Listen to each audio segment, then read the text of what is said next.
നോർമലായിട്ട് നടക്കുന്നൊരു കാര്യമാണ്.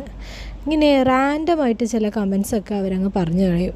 നീ തടിച്ചല്ലോ, നീ മെലിഞ്ഞു പോയല്ലോ, ആഹാരമൊന്നും കഴിക്കാൻ കിട്ടുന്നില്ലേ, ഇരുന്നുള്ള ജോലി ആയതുകൊണ്ടായിരിക്കും ഈ പൊണ്ണത്തടി, ഒന്ന് അനങ്ങി നടന്നൂടെ, ഇങ്ങനെയൊക്കെ പറയാത്തവരായിട്ട് ആരും തന്നെ ഉണ്ടാവില്ല.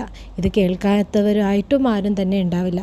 ഇതൊക്കെ വളരെ നോർമലായിട്ട് പറയുന്ന കാര്യങ്ങളായി നമ്മുടെ സമൂഹത്തിൽ ഇന്ന് മാറിയിരിക്കുന്നു. ഒരു പെർഫെക്റ്റ് ബോഡി ഇമേജിലേക്ക് ഫിറ്റ് ചെയ്യുക എന്നതാണ് ലക്ഷ്യം. അതെല്ലാവർക്കും ഫിറ്റ് ചെയ്യണമെന്ന് ആഗ്രഹമില്ലെങ്കിൽ പോലും മറ്റുള്ളവർ നമ്മളെ ഫിറ്റ് ചെയ്യിക്കാൻ ശ്രമിക്കും.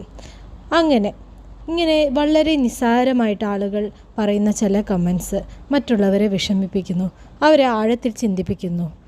ഇതൊക്കെ കുറച്ചുകൂടി വഷളാക്കുന്നതിന് ഇതൊക്കെ കൂടുതലായും തുടങ്ങുന്നത് സ്വന്തം വീടുകളിൽ നിന്നാണ്.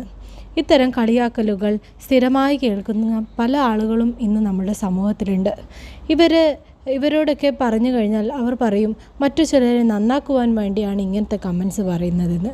എന്ന് വെച്ചാൽ ഇവർ തടിച്ചല്ലോ എന്ന് പറയുമ്പോൾ അതിനെ മാറ്റാൻ വേണ്ടി മറ്റൊരാൾ ശ്രമിക്കണം, എന്നിട്ട് മെലിയണം.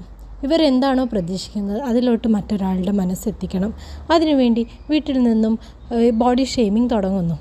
ഇങ്ങനെ ബോഡി ഷെയ്മിങ് സ്ഥിരമായി കേൾക്കുന്ന കുട്ടികൾ വളർന്നു വരുമ്പോൾ അവർക്ക് വളരെ ആങ്സൈറ്റിയും ഡിപ്രഷനും ഉണ്ടാകാനുള്ള സാധ്യതയുണ്ട്. അതേപോലെ തന്നെ പല ഈറ്റിംഗ് ഡിസോർഡറുകളും ഇങ്ങനത്തെ കുട്ടികളിൽ കൂടുതലായി കണ്ടുവരുന്നു. പിന്നെ ബോഡി ഡിസ്മോർഫിക് ഡിസോർഡർ എന്നിങ്ങനെ പല പല പ്രശ്നങ്ങൾ. കുടുംബത്തിൽ നിന്നും മറ്റുള്ളവർ ഇങ്ങനെയൊക്കെ ചെയ്യുന്നത് കൊണ്ട് അവർ വിചാരിക്കുന്നത് അവരുടെ മക്കളെ കുറച്ചുകൂടെ നന്നാക്കാൻ കഴിയുമെന്നാണ്. പക്ഷേ തിരിച്ചാണ് ഫലം. നിങ്ങൾ ബോഡി ഷെയ്മിങ് നേരിടുന്നവരാണെങ്കിൽ, നിങ്ങളുടെ ചുറ്റുമുള്ളവർ നിങ്ങളെ നിരന്തരമായി കളിയാക്കുന്നതാണെങ്കിൽ, നിങ്ങളൊരു പോസിറ്റീവ് ബോഡി ഇമേജ് ഉണ്ടാക്കാൻ വേണ്ടി ശ്രമിക്കണം. ഇത് പറയുന്നത് അത്ര എളുപ്പമല്ലെന്ന് എനിക്കറിയാം.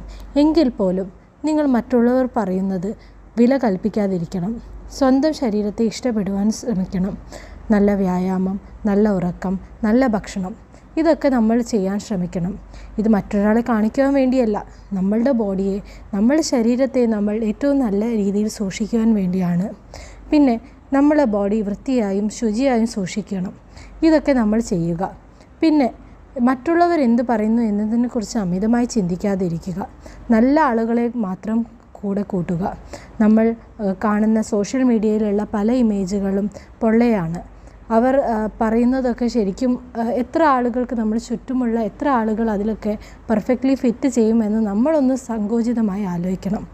അപ്പോൾ ഇത്രയും ചെയ്തു കഴിഞ്ഞാൽ തന്നെ നമുക്ക് നമ്മളുടെ ബോഡീനെക്കുറിച്ച് ഒരു പോസിറ്റീവ് ഇമേജ് ഉണ്ടാകും. നമ്മൾ എപ്പോഴും ഹാപ്പി ആയിരിക്കണം, നമ്മൾ ഗ്രേറ്റ്ഫുൾ ആയിരിക്കണം.